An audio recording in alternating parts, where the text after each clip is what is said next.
My name is Chon Chitawa. I am working with the Bismarck Ramu Group in Madang Province.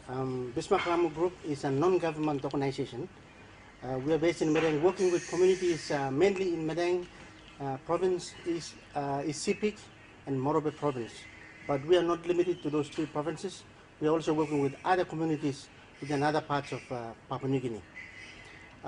What we do is that we give relevant and vital information to the people that we work with.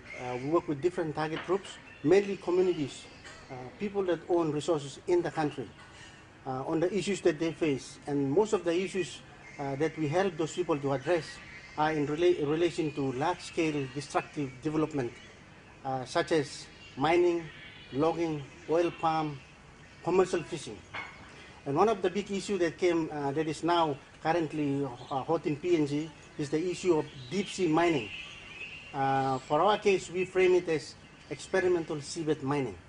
It is experimental seabed mining because it's going to be the first in the country, first in the region, and also first in the world. The government of Papua New Guinea has given approval and a license already to the Canadian Nautilus Minerals mining company to operate the Solwara 1 project.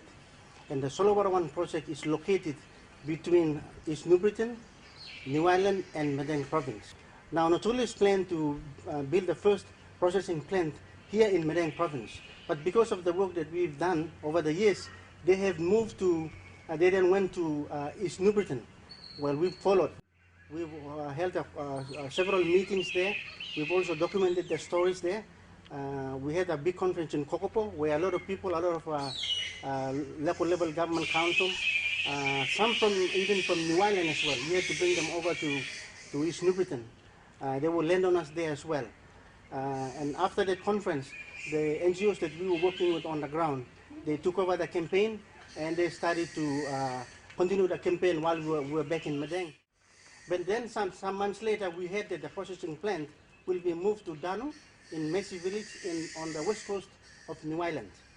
In Danu, the Nautilus Minerals, they forced people to sign agreements in order for them to be evicted. We went to Danu, interviewed those people there. We covered their story. We put their story out on YouTube. We scared Nautilus, and now we hear that the processing plant won't be in Papua New Guinea.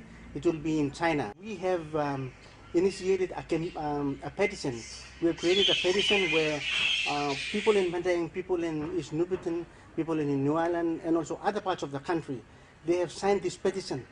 And on record, it's about more than 24,000 people signed this petition, and the petition is saying no to experimental seabed mining. This petition was presented by the people in Port Moresby to the mining minister, to the PNG government. But to this day, we have not heard anything back from the government. It's just been swept under the carpet. That's the situation with our government, because the government has its interest in the project. As I said, they've given the license, and they are also a stakeholder in this particular project. So we have the people on one side, they do not have any information at all. They are confused. We have the academic community, we have the scientists. They are saying, hold on, there needs to be more information about what's underneath the sea. So our position as an NGO working with the people, supporting people, we want to say no to experimental seabed mining in Papua New Guinea as a whole, also in the region. Because the experimental seabed mining is a recipe to disaster for our human on Earth. My name is Christina Tony, and I work with the Bismarck Ramu Group in Papua New Guinea.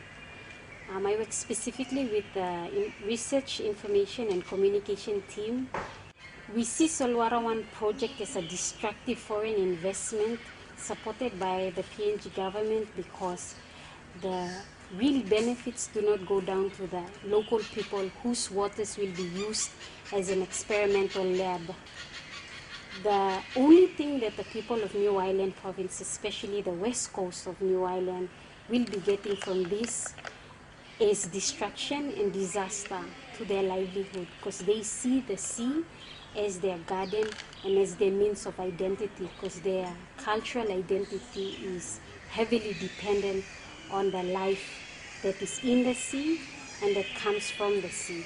Nautilus is actually already taken out the intellectual property rights.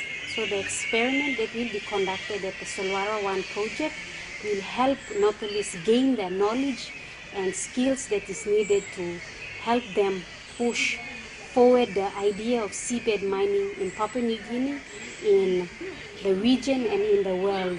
And that is where the real deal is. That is where the real mine is. That is where they will be making the million or multi-million or billion dollars from, not in the waters of Papua New Guinea. The waters of Papua New Guinea will only be used as an experimental lab, and it will only leave destruction. And one way Nautilus is pushing this destructive foreign investment project down the local people's throat is by bulldozing their agendas through aggressive public relations techniques, which is something the people at the grassroots level and BRG has no means of competing with.